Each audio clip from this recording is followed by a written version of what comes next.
Estamos ao vivo. Boa tarde, tudo bom, gente? Agora a gente volta para nossa palestra de bioimpressão 3D, é com a Tassiana Pereira, e ela vai explicar um pouquinho da trajetória dela para vocês e o que é o trabalho dela. Muito obrigada, Natália, pela apresentação, muito obrigada, Davi, Natália, Maria, o Centro Acadêmico, pelo convite de estar aqui falando com vocês hoje. Desculpem se eu usar algum termo errado, meu português está um pouco enferrujado, que eu moro nos Estados Unidos já faz quase 8 anos, e tenho dado bastante palestra em português, mas mesmo assim, às vezes sai alguma coisa errada ou meio estranha. Então, eu sei que tem uma mistura aí de pessoas nesse público, né? Gente de graduação, gente de pós-graduação, mas eu fiz essa palestra, preparei essa apresentação aqui para compartilhar um pouco de toda a minha trajetória na bioengenharia, como que eu descobri a bioengenharia e como que eu entrei no mercado de trabalho nessa área, e como que eu estou levando isso para frente, quais são os passos que eu estou tomando agora na minha carreira. A Natália vai pegar perguntas aí do pessoal, eu já falei para ela que ela pode ir me perguntando durante a apresentação, então podem ir fazendo perguntas que eu vou respondendo todas as dúvidas que vocês tiverem. Então, vamos lá. Eu sou a Tassiana Pereira, como a Natália disse, eu tenho 25 anos, eu sou original de Curitiba, só que me mudei para os Estados Unidos para fazer faculdade de bioengenharia. Então, falando um pouquinho aqui da minha timeline, de como que eu conheci a bioengenharia e como que eu cheguei a trabalhar com bioimpressão 3D. Então, em 2013, eu estava em Curitiba, né, estava terminando o meu ensino médio e fui aceita com bolsa para estudar em Harvard. Então, me mudei em 2013 achando que eu ia estudar física. A faculdade nos Estados Unidos, para quem não conhece muito, você tem a liberdade de escolher o teu curso a partir do segundo ano. Muitas vezes você vai para a faculdade sem saber exatamente o que você vai fazer. No primeiro ano você explora algumas áreas diferentes, você entra em alguns cursos mais avançados, né, de química, matemática, física, etc. Eu achei que eu ia estudar física, até que eu descobri a área de bioengenharia e de engenharia de tecidos, que foi a área pela qual eu me apaixonei e foi a área na qual eu encontrei o meu grande objetivo de vida dali para frente, né, depois da faculdade, porque até eu chegar na faculdade, meu grande sonho era estudar em Harvard, em uma faculdade nos Estados Unidos, e aí eu fui encontrar esse meu próximo sonho dentro da bioengenharia e da engenharia de tecidos. Então, em 2015, eu oficialmente declarei o meu curso como bioengenharia, porque você tem que fazer a declaração do seu curso, e aí comecei a me aprofundar ainda mais na área, trabalhando bastante na área de engenharia de tecidos. Encontrei um professor chamado David Mooney, que é um grande mentor para mim, é um dos maiores nomes aí de engenharia de tecidos no mundo, e ele tinha um laboratório que trabalhava, e que trabalha ainda, né, em engenharia de tecidos e de células, aplicando bastante da tecnologia que ele faz em tratamentos para o câncer e outras doenças. Eu, como vim de um histórico muito forte da minha família de câncer, todos os meus avós morreram de câncer, eu tive uma tia que se foi agora recentemente por causa do câncer. Isso foi algo que sempre me motivou pessoalmente a correr atrás de algo que pudesse acabar com o sofrimento, não só das pessoas que têm essa doença terrível, mas também das pessoas que estão em volta desses pacientes de câncer. Então, eu comecei a focar a minha pesquisa dentro da engenharia de tecidos e de biomateriais em tratamentos para o câncer, especificamente imunoterapia. Então, tive bastante exposição a trabalho com biomateriais, com a engenharia de tecidos mesmo, e estava trabalhando num biomaterial injetável que induzisse o corpo a ter uma resposta imunológica ao câncer e qualquer tipo de câncer, né? Então, comecei a fazer esse trabalho no laboratório do David Mooney, aí fiz a minha monografia em cima desse trabalho da imunoterapia.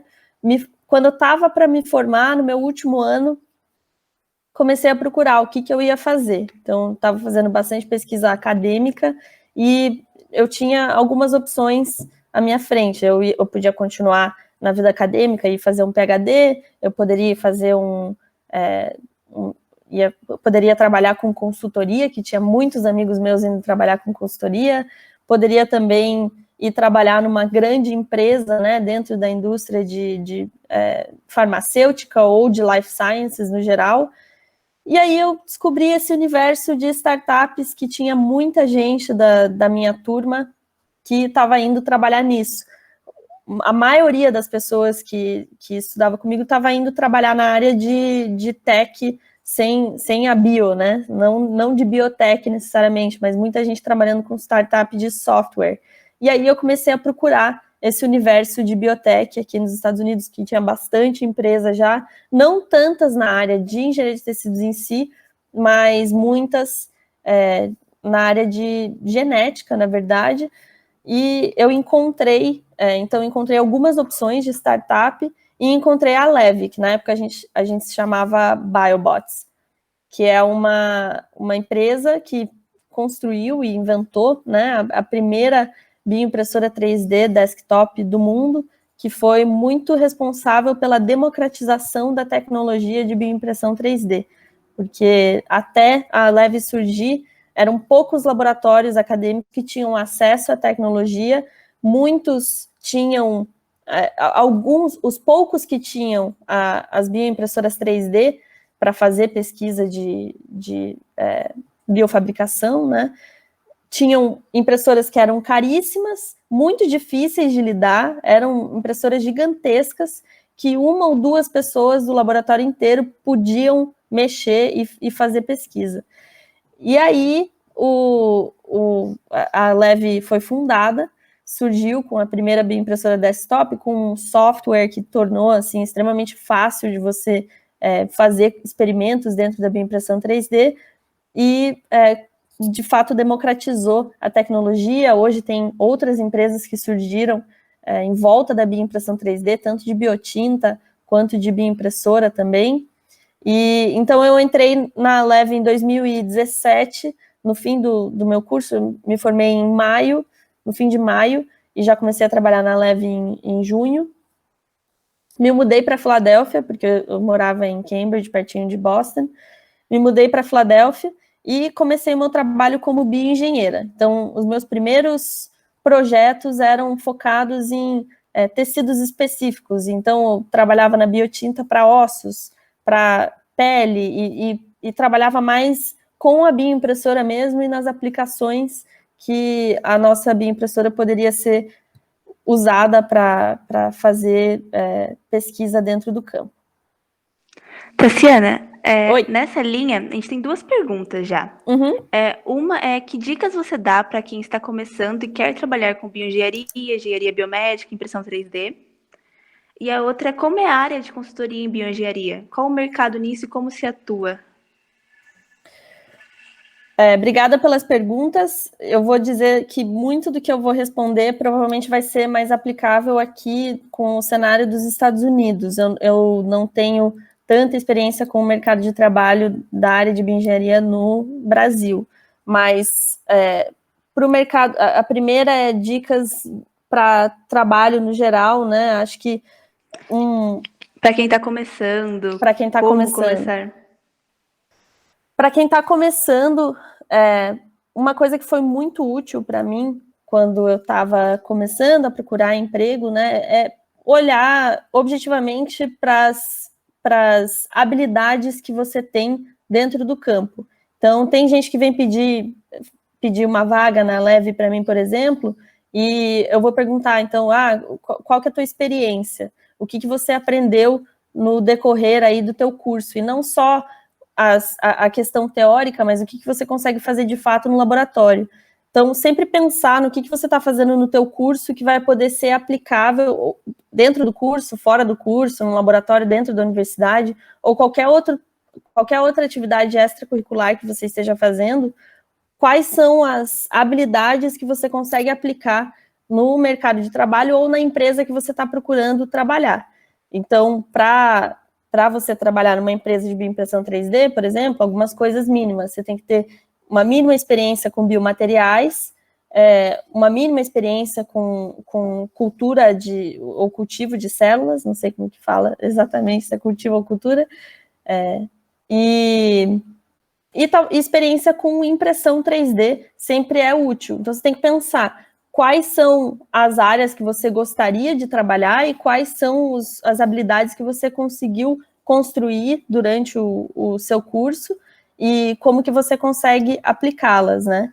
E sempre é bom, assim, fazer uma pesquisa geral no Google. Quais são as startups aí perto? Startup é um lugar muito bom de trabalhar, porque tem várias oportunidades em áreas extremamente inovadoras de você entrar. Eu sei que tem startup aí no Brasil de biotech, tem bastante, tem algumas de bioimpressão 3D também que estão surgindo.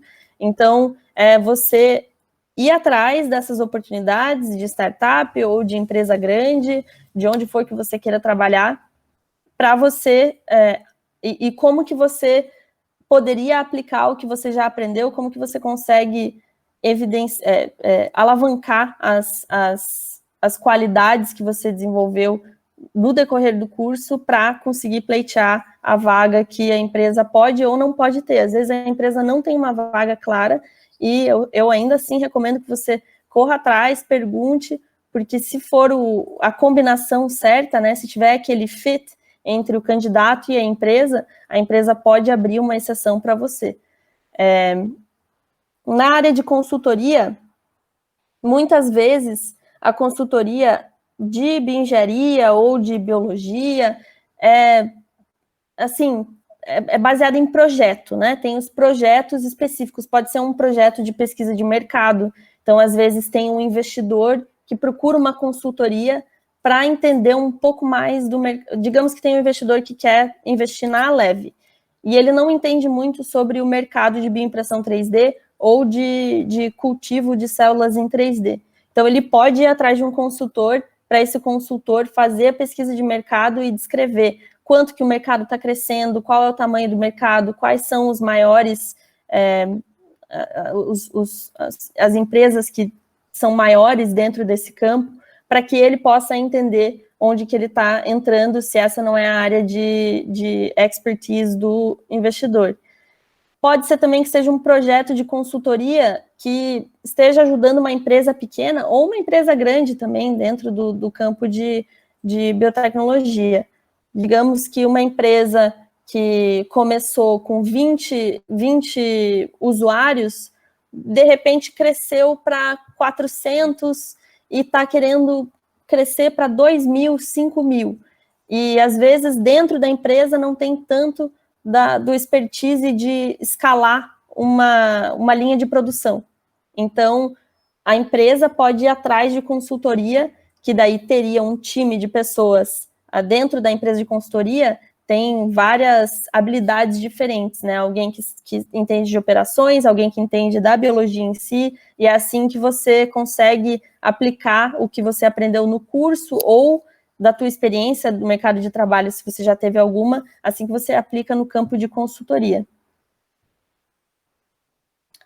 Espero que tenha respondido as dúvidas aí. Podem continuar mandando perguntas. Respondeu sim. Tem uma pergunta também que é com base na pesquisa que você fazia, se pode falar qual biomaterial você usava e tal. Eu estava usando o alginato na época, já faz algum tempinho já, vai fazer 4 anos que eu finalizei essa pesquisa, mas eu estava usando alginato, que era ultra purificado e que era funcionalizado também para ele ter a interação correta com as células do sistema imunológico que eu estava focando, né, em ativar. Mas é uma tese inteira, então eu posso falar um monte do material e seria uma apresentação por si só, entrar no assunto do material e de como que eu estava montando esse projeto. Mas podem me mandar também, o meu e-mail acho que está no último slide aqui, vocês podem me mandar perguntas depois da palestra também para falar sobre essas dúvidas que eu não posso entrar em tantos detalhes durante esse tempo que eu tenho aqui. Mas obrigada pela pergunta. Então, continuando um pouquinho aqui na minha trajetória, né? Então, comecei como bioengenheira dentro da Leve, depois eu além de fazer esses projetos que eu fazia com a bioimpressora em si, dentro do laboratório, eu fui sozinha, assim, como uma startup, uma empresa ainda pequena, que tem muita coisa para se fazer, e não tanta gente para fazer todas as coisas que tem que dar conta, você tem muito espaço para crescer e muito espaço para adicionar responsabilidades. Claro que vai depender do tempo que você está disposto a dedicar para a empresa. Eu sempre corri muito atrás e sempre quis abraçar o mundo, assim, em tudo que eu faço. Então, eu fui pegando cada vez mais responsabilidade e trabalhando um pouco mais na área administrativa também, da nossa empresa. Então, acabei recebendo uma promoção para ser diretora de bioengenharia da empresa em 2018. Aí, de novo, fui trabalhando em aplicações, mas trabalhando em organizar mais o nosso laboratório e liderar o nosso time. E aí, eu acabei recebendo uma promoção para... aí eu comecei a tocar algumas parcerias nossas. Fiz várias parcerias com grandes e pequenas empresas dentro do espaço para a gente aumentar o nosso alcance e para que a nossa tecnologia, que é bem jovem perto de outras tecnologias de laboratório, se integrasse com essas outras tecnologias. Então, fizemos parceria com a Corning, com uma startup aqui dos Estados Unidos chamada Xilex, com a Lonza, que é uma grande empresa de células do mundo inteiro, né? E acabei sendo promovida, então, para vice-presidente de Life Sciences, e aí comecei a tomar cada vez mais coisa também, em julho, foi julho? Acho que julho desse ano, que eu comecei como Chief Scientific Officer, cuidando muito mais da visão estratégica e delegando muito mais do trabalho do que do trabalho do laboratório, né? E fiz esse shift mais para um lado executivo e de administração mesmo, não tanto dentro do laboratório.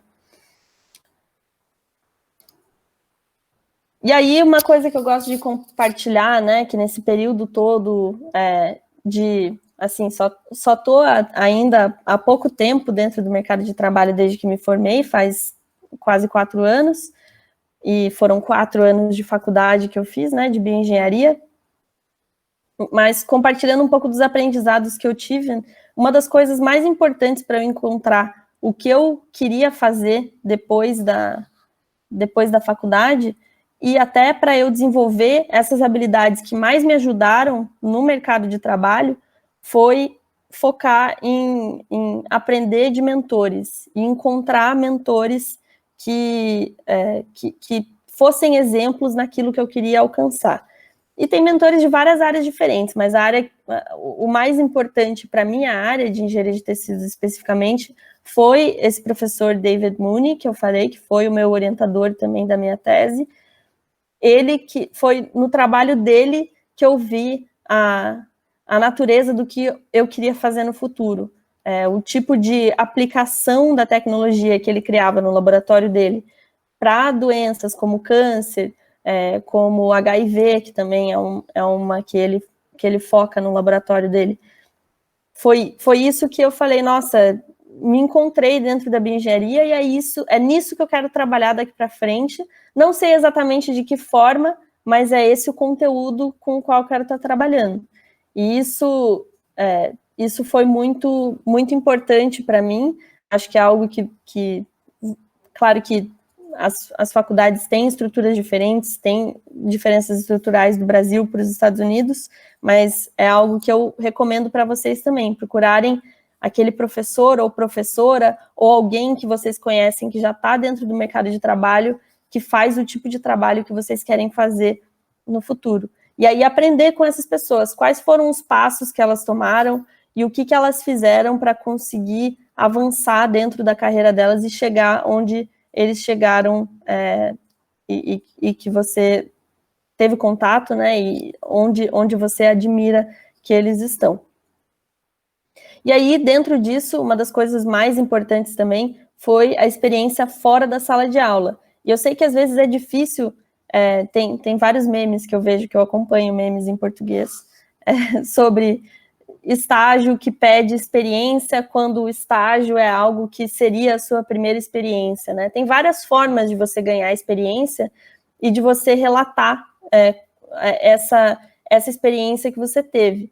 Então, se você ainda não conseguiu um estágio em algum lugar, mas você fez um projeto da faculdade mesmo, que você conseguiu se sobressair, que você conseguiu dedicar tempo fora da sala de aula, às vezes se você tem um projeto de laboratório, que agora na pandemia não sei o quão viável seria, né? Mas algum projeto de laboratório que você leva além do que o professor pede, ou a professora pede, e você relata essas técnicas que você utilizou dentro desse projeto como parte da tua experiência, isso ajuda muito. E aí te ajuda a conseguir aquele primeiro estágio que vai te levando para frente e vai avançando o teu potencial cada vez mais.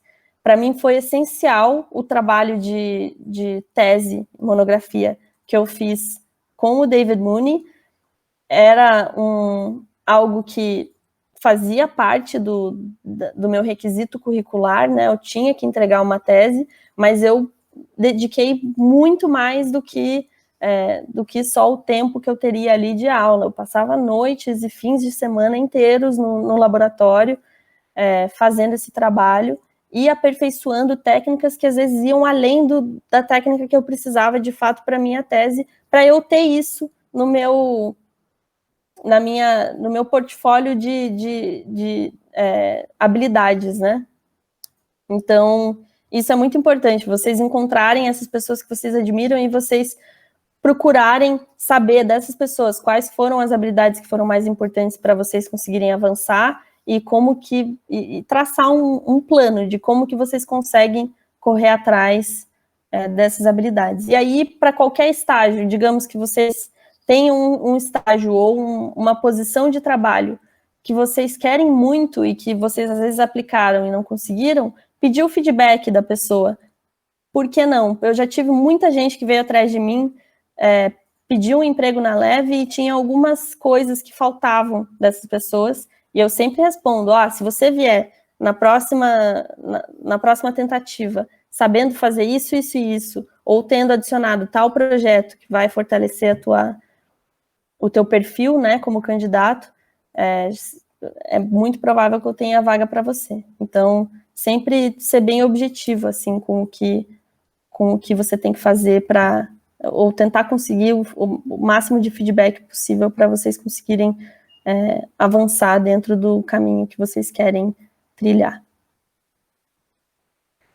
Alguma pergunta aqui sobre minha trajetória ou carreira? Porque eu já vou entrar nas questões da Leve e de bioimpressão 3D em seguida. Então, tem duas perguntas, mas é no sentido de bioimpressão mesmo. Então, se você quiser... Ah, tá. Beleza. Então, vou para frente aqui. Então, sobre a Leve, a gente foi fundada em 2014. Então, desde 2014 que a gente está aí no mercado de bioimpressão 3D. Foi em 2014 que o nosso cofundador inventou a primeira bioimpressora 3D desktop do mundo, e desde então nosso foco é construir ferramentas para engenhar a vida.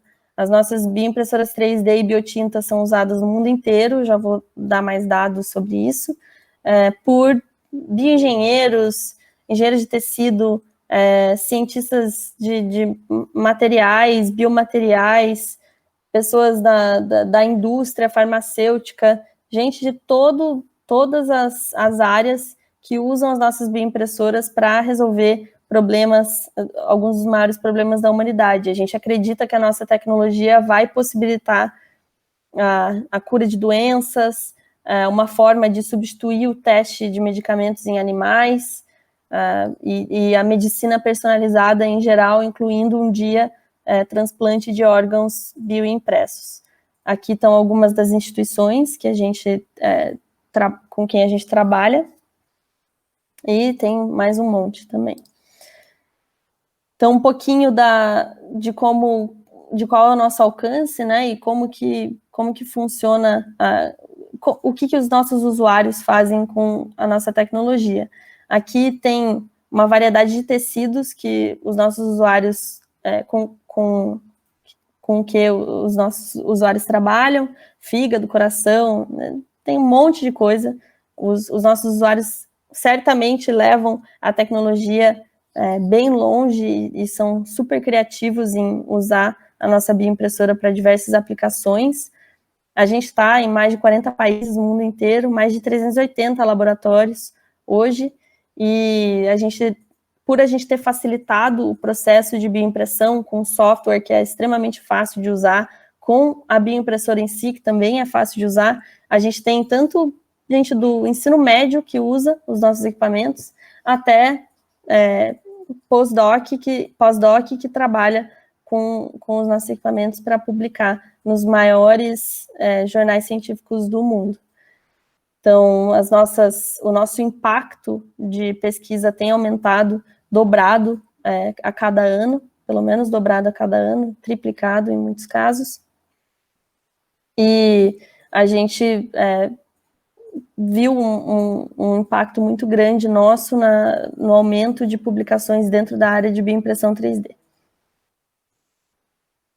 Então, falando um pouco da nossa tecnologia de bioimpressão 3D, tem tecnologias diferentes, né, para criar tecidos, mas a gente usa a bioimpressão 3D por extrusão pneumática, então é um compressor de ar que solta o ar e dentro de uma seringa, que daí passa por uma agulha, e aí o cabeçote da impressora vai em lugares específicos montando a estrutura em 3D do tecido que você quer criar. Então, a gente usa materiais biocompatíveis, que a gente chama de biotintas, misturados com células para imprimir esses tecidos vivos. Depois de imprimir, tem outros passos também que você tem que tomar de cultivo e etc., mas o processo de bioimpressão 3D em si é esse depósito de biotintas camada por camada, e assim a bioimpressora tem a capacidade de criar uma variedade de tecidos, tanto tecidos que podem ser padrão para testagem de medicamentos, quanto tecidos personalizados para um dia ter a aplicação de implantação e uso clínico de fato. A gente, essa técnica de biofabricação, de bioimpressão, é muito poderosa porque ela providencia uma liberdade de design que ajuda a atingir resultados maiores biológicos, resultados biológicos avançados também.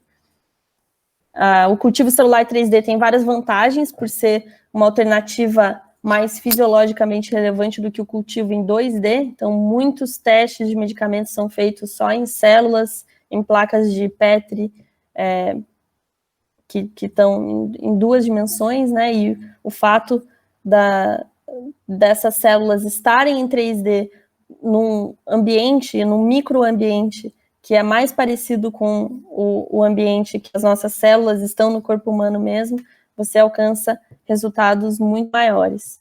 E com o maior controle da deposição dos biomateriais e das células, você também tem um controle maior do microambiente, como eu falei, dos modelos bioimpressos.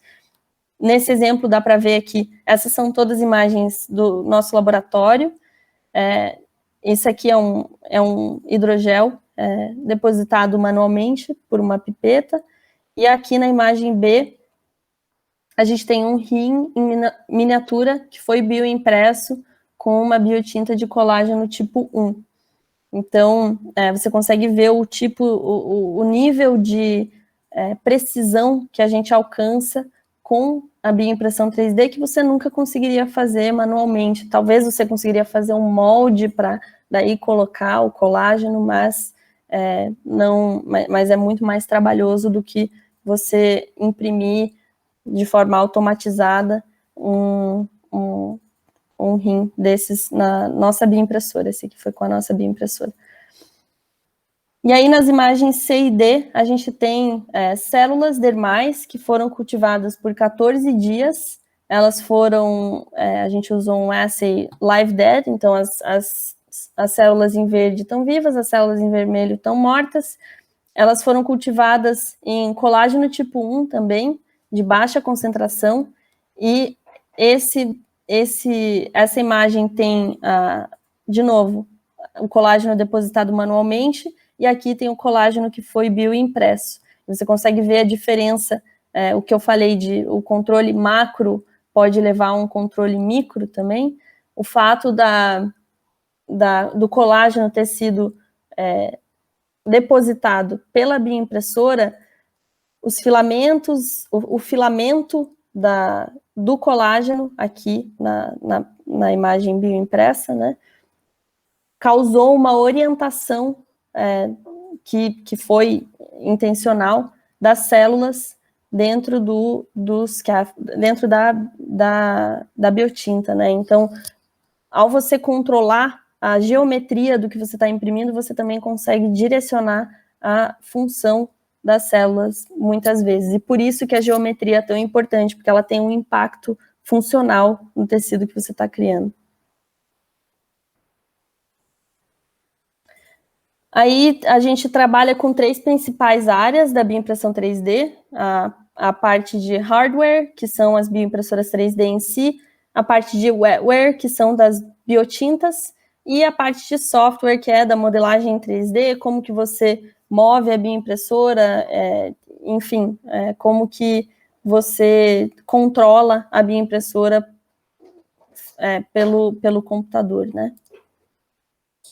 E aí, na área de hardware, tem uma variedade de bioimpressoras, essas são as bioimpressoras só da Leve, né? Mas tem uma variedade de bioimpressoras aí no mundo que tem diferentes características para servir diferentes aplicações. No nosso caso, a gente tem a principal característica que difere entre uma bioimpressora e outra é o número de cabeçotes, né? Que a gente tem 1, 2 e 3.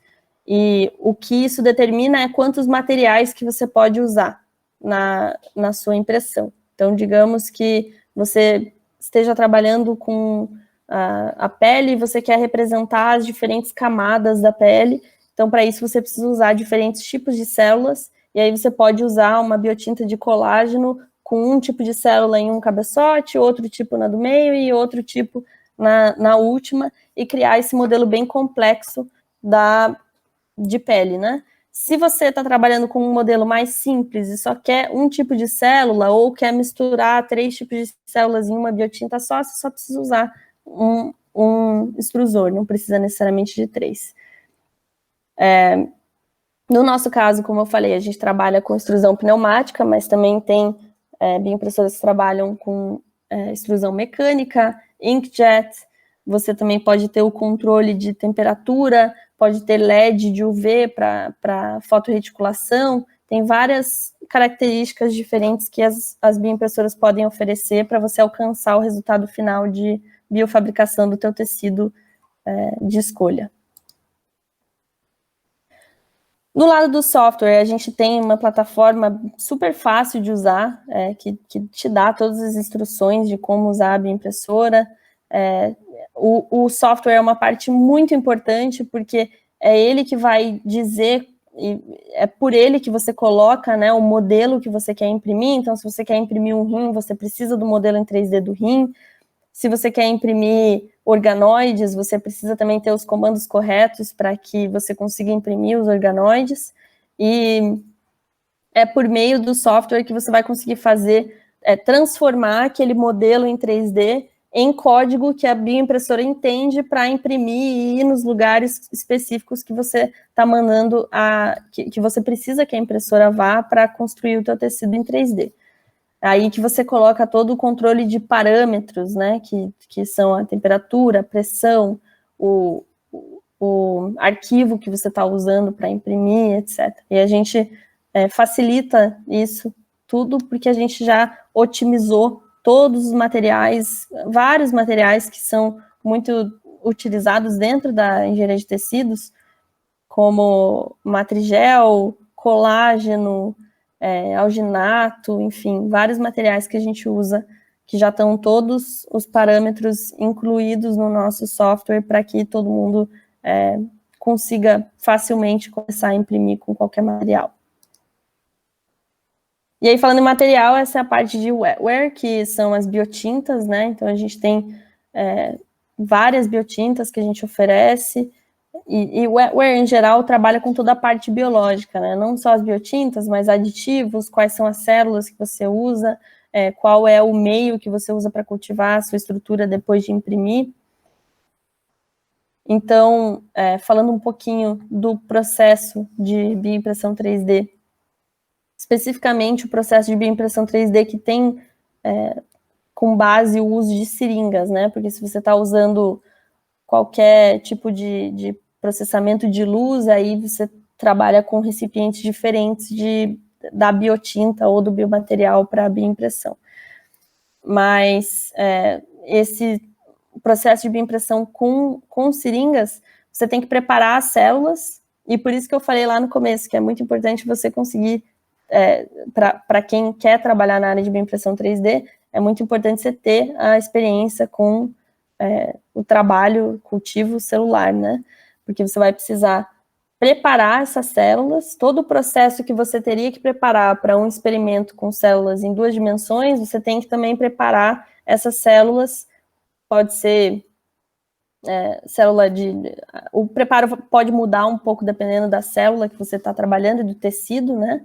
Mas você prepara esse pellet, que daí depois, então você isola as células, aí você mistura com a biotinta no passo de encapsulamento dessas células, coloca dentro da seringa, depois move a seringa para dentro da bioimpressora, faz a bioimpressão 3D do modelo que você escolheu imprimir, pode ser, de novo, organoide, esferoide, pode ser um rim, pode ser um modelo de coração, pode ser só um quadradinho, um pedaço do tecido mesmo, que você está usando para não precisa do órgão inteiro, né?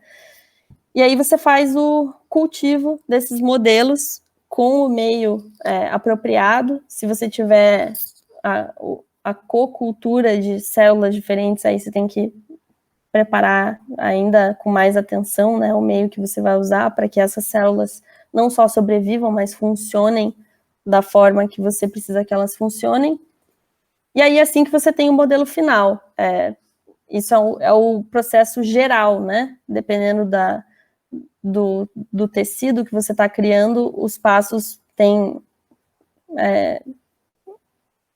mais passos específicos dentro de cada um. Eu vou falar um pouquinho das biotintas agora, que são desse passo de encapsulamento. A gente pode fazer um bloquinho de perguntas, então? Um pouquinho? Pode, desculpa. Não, imagina. Perguntaram se existe diferença na escolha do biomaterial para impressão 3D e para o método de scaffold. Ou se os requisitos são os mesmos. Ótima pergunta. Tem requisitos diferentes porque você precisa levar em conta não só a função biológica do material que você está usando, mas também as funções mecânicas e reológicas. Então, para um scaffold, às vezes você só está lá com a pipeta e você tem que fazer não necessariamente uma geometria específica. E para a bioimpressão, você precisa que o material consiga sair pela agulha, que ele saia de maneira que não fique aí, que são as palavras que eu não sei tanto em português. Mas ele precisa ser shear thinning, então ele precisa, quando tem a pressão aplicada nele, ele precisa sair da agulha, e quando ele está no potinho, ele tem que ficar, ou na placa de Petri, na superfície que você está usando para imprimir, ele tem que manter a estrutura em 3D. Então, esse seria o adicional que você tem que levar em conta na hora de escolher o biomaterial para bioimpressão versus scaffold. Perguntaram também se esses tecidos impressos já atingiram a capacidade de se harmonizar ao tecido humano. E se eles podem ser usados, para tratamento de queimaduras graves, essas coisas. Sim, tem bastante trabalho. A gente, das impressoras da Leve, todo o trabalho que é feito é de pesquisa, e pesquisa muitas vezes in vitro. Alguns dos nossos usuários estão fazendo pesquisa em vivo. O nosso trabalho dentro do laboratório é todo in vitro. Mas, se você for olhar as publicações dentro da área de bioimpressão 3D em geral, tem sim gente que já fez a bioimpressão de tecidos e implantação em humanos e teve uma incorporação boa.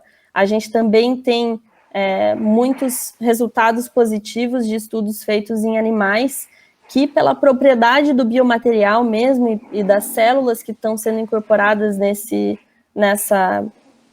modelo em 3D, eles conseguem se integrar com o tecido que você está trabalhando. A gente tem um trabalho bem interessante com um parceiro nosso, de uma biotinta óssea, que sem a necessidade de fatores de crescimento, não sei se é assim que fala em português, growth factors, você não precisa nem adicionar esses growth factors, e você já tem a regeneração do tecido nativo.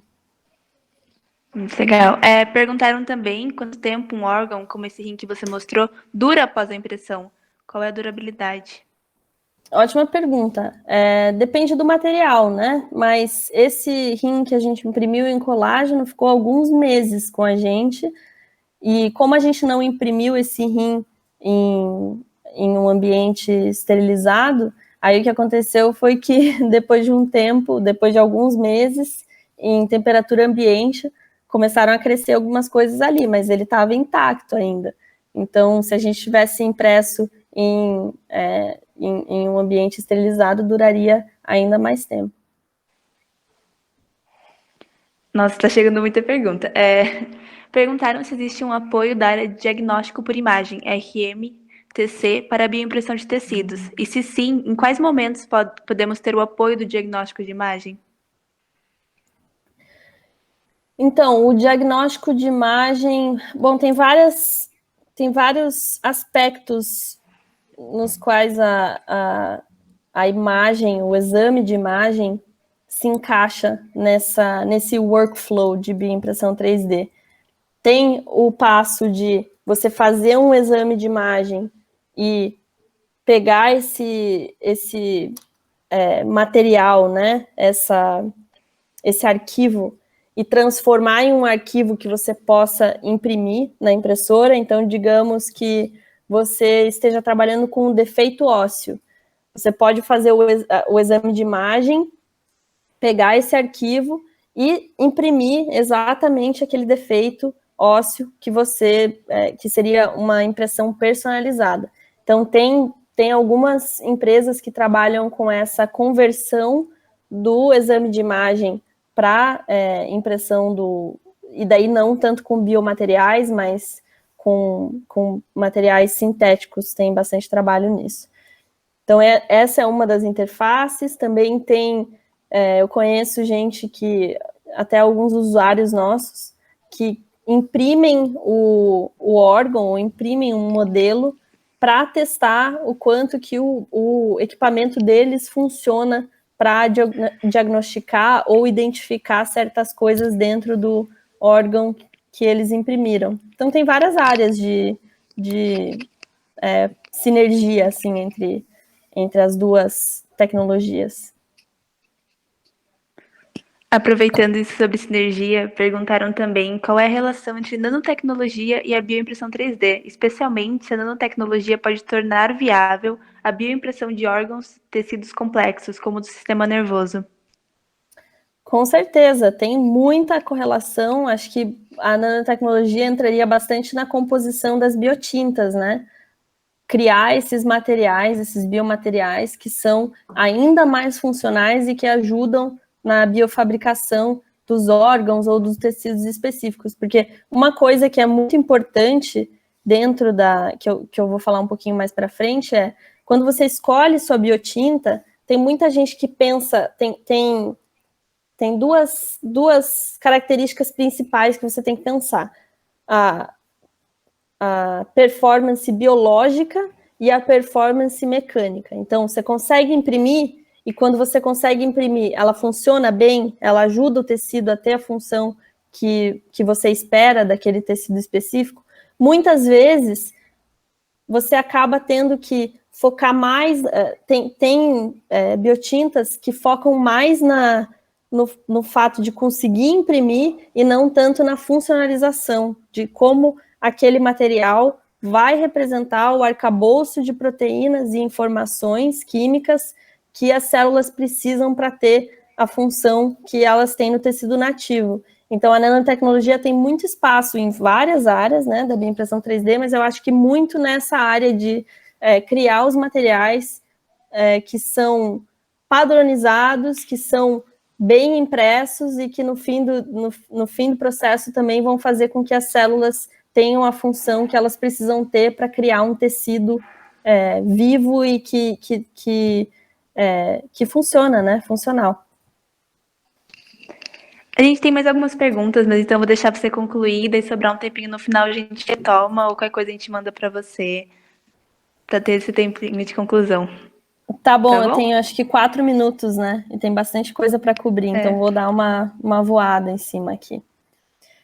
Então, eu estava falando das biotintas, né, que você tem que pensar não só na parte estrutural, mas também na parte bioquímica. Esses materiais que são utilizados podem ser sintéticos ou naturais, e a função é mimetizar a matriz extracelular dos nossos tecidos para que você tenha a função das células que elas têm no tecido nativo, promovendo adesão, proliferação e a diferenciação das células. Tem componentes diferentes que podem ser incluídos nas biotintas. Então, se você está trabalhando com ossos, por exemplo, você pode usar células tronco-mesenquimais, combinar com materiais como a hidroxiapatita, pode ser alginato. Tem escolas diferentes da engenharia de tecidos, alguns que vão acreditar mais nos materiais nativos e outros que vão acreditar mais nos materiais sintéticos. E aí tem diferentes considerações que você tem que levar em conta para decidir qual que é o melhor material para ser utilizado. E aí tem esses aditivos também que você pode incluir na tua biotinta.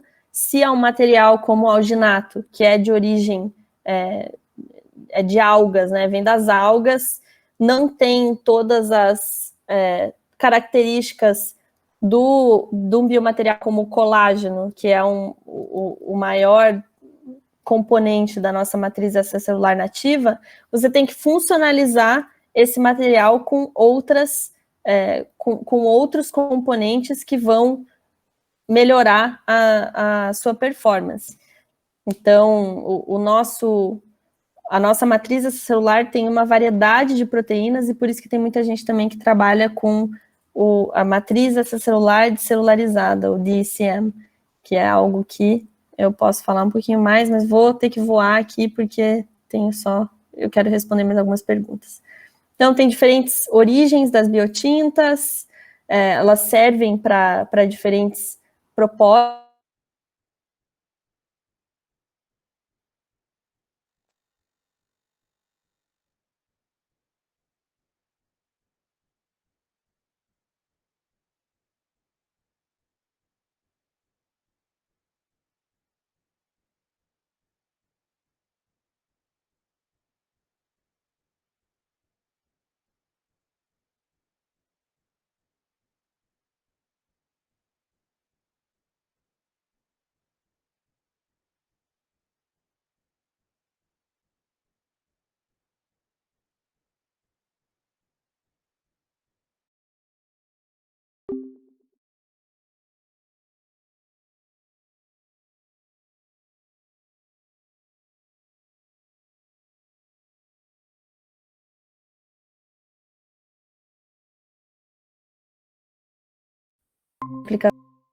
De medicina personalizada, né? Essa pesquisadora fez um hidrogel para um menisco artificial. E, de novo, a automatização da criação de microambientes hepáticos também para testar diferentes medicamentos. Então, uma forma de fazer que vocês já devem ter ouvido falar, de Organs on Chips. Isso é uma coisa que a bioimpressora também pode fazer. Mas é isso, basicamente. Tem mais alguma pergunta? Tem sim. Eu vou... Não, dá um tempinho. A gente consegue passar um pouquinho. Perguntaram como garantir que o órgão transplantado em 3D não será rejeitado pelo organismo vivo. Então, aí tem várias considerações. Tem gente que trabalha na linha de materiais sintéticos, por exemplo, que não tem tantas informações químicas que poderiam gerar rejeição. Tem gente que trabalha na linha de usar células que são do paciente já, então trabalhar com o uso de células do paciente para daí fazer as células pluripotentes, para daí depois diferenciar na célula final do implante. Tem várias perguntas ainda que não foram respondidas, porque a grande parte da pesquisa dentro do campo de bioimpressão 3D ainda não está sendo utilizada em humanos. Então, tem várias perguntas ainda a serem respondidas, mas com certeza, muito do desenvolvimento que a gente faz e do trabalho que a gente faz com empresas de biotintas e com as biotintas que a gente otimiza qual é o material que vai possibilitar no futuro mais sucesso regulatório e mais sucesso, de fato, né, na implantação e na funcionalização do tecido. Tem uma pergunta específica sobre bioimpressão de tecido ósseo vascularizado. Pergunta se seria viável na impressora com 2 cabeçotes, sendo um de extrusão coaxial para os vasos e um simples para a porção que irá mineralizar. É possível. Não sei se tem mais para essa pergunta, mas é super possível, sim. E tem bastante gente usando essa tecnologia coaxial para criar os diferentes tipos de vasos necessários para o tecido em questão. Tem uma pergunta também, no caso de bioconstruções de tecido ósseo, qual o bioreator mais eficiente com melhor custo-benefício?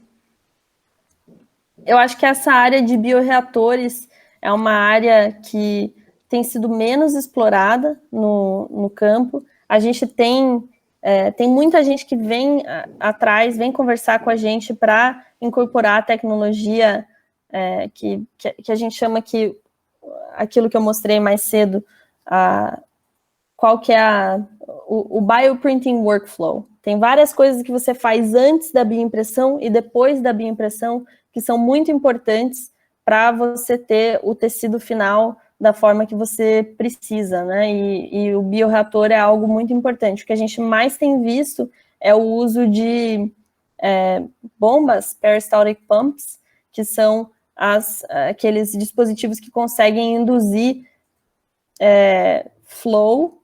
Aí está faltando muitas palavras estão faltando, mas a circulação, né, de diferentes líquidos do meio para levar nutrientes, pode ser de medicamento.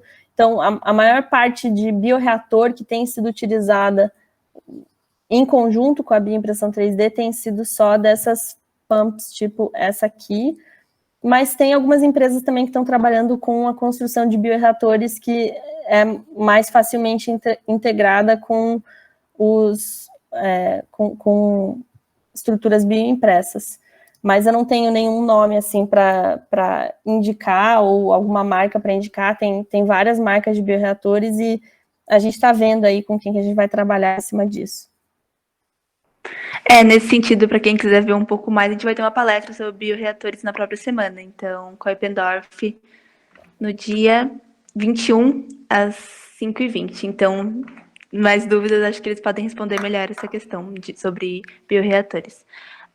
Perguntaram também se existem pesquisas para simulação de efeitos de algumas doenças em tecidos bioimpressos. Sim, tem bastante estudo em cima disso, de não só modelar o tecido vivo e saudável, como modelar o tecido com alguma doença específica. Isso é uma área bem forte e muito útil dentro da bioimpressão 3D, porque é a área que, de fato, vai possibilitar um daqueles objetivos que eu falei no começo da bioimpressão 3D de substituir os testes animais. Então, a gente trabalha com a impressão de mini tumores de câncer, de diferentes tipos de câncer. Também tem bastante gente trabalhando com a mimetização de várias outras doenças, de outros tecidos, para esse fim de testes de medicamentos. Eu acho que era isso, Tassiana. Eu queria agradecer, foi uma palestra muito boa, a galera agradeceu muito aqui, tanto as dicas quanto o assunto. É uma coisa que às vezes a gente até pensa, tipo, muito futuro, mas é o agora, né? Então, queria agradecer em nome de todo o Centro Acadêmico e de todo mundo que está aqui na palestra. Imagina, muito obrigada pelo convite, muito obrigada por me assistirem. E é uma coisa que está acontecendo agora, mas que também tem bastante coisa que a gente precisa fazer para alcançar os objetivos finais da bioimpressão 3D. Então, vocês que estão na graduação, terminando graduação ou na pós-graduação, com certeza podem fazer parte desse movimento. Para quem tem interesse, super recomendo trabalhar nessa área e trabalhar junto nessa missão que a gente tem de ajudar diversas áreas aí de saúde e, enfim, se juntem aí a essa revolução da biofabricação. É isso, muito obrigada, gente. Até a próxima palestra. Muito obrigada, Tassiana. Obrigada.